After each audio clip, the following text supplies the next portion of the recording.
I think saying Palworld is a freak of nature would be the understatement of the century. This game, which seemingly came out of nowhere, has garnered over 2 million people playing together at the same time at one point. The only other Steam game that has done something even greater than that was PUBG over 6 years ago. Palworld came out on January 19th, and it's already caught the attention of Nintendo and the Pokemon Company. They launched an investigation into the game, and Nintendo has already gone after modders putting their own Pokemon twist into the game. I find all of this just absolutely staggering. I don't think I've seen something on the level of Palworld since Fortnite or Minecraft. That's not me being hyperbolic, by the way. There's been plenty of other games that were propped up to be the next big thing. Remember this game?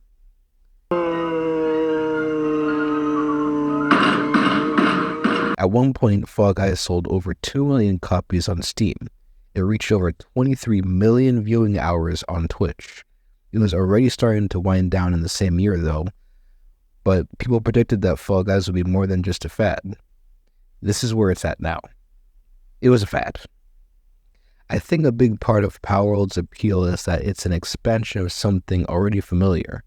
You're a person dropped into an open world where your goal is to tame these things called pals so you can use them to your advantage. Now, combine the idea with the look and design of many of these creatures, they look like something out of a Pokemon game. So much so that some people have taken it upon themselves to do some comparisons. But can your Pokemon mine for materials like an average day in Minecraft? Or go guns blazing like Rambo from First Blood? Well, no.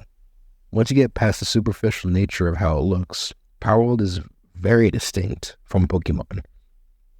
The first thing that immediately comes to mind is the crafting system. You strike down a tree, you mine a set of rocks and gems, you cook food for yourself and your pals. It's a survival game with some RPG elements. You use the materials that you acquire to make yourself a force to be reckoned with.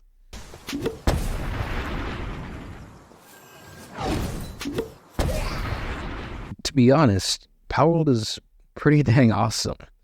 I think it takes a little bit of the best parts of some other survival games that came before. And on top of that, you take the fight directly to the creatures. And they take the fight directly to you. Another thing that comes to mind is that once you capture these pals, you can assign them to do tasks for you. And this goes far beyond mining. One of the pals named Hookrates, I think that's his name, can gather resources well. Another named Pengulet can water crops and transport goods. And another named Foxbarks can kindle fires for cooking food. And you get the idea. Another aspect that I think is important too is where the Pokemon franchise is right now. It's not really a secret that people weren't that much of a fan of the last game. And it's not really hard to see why.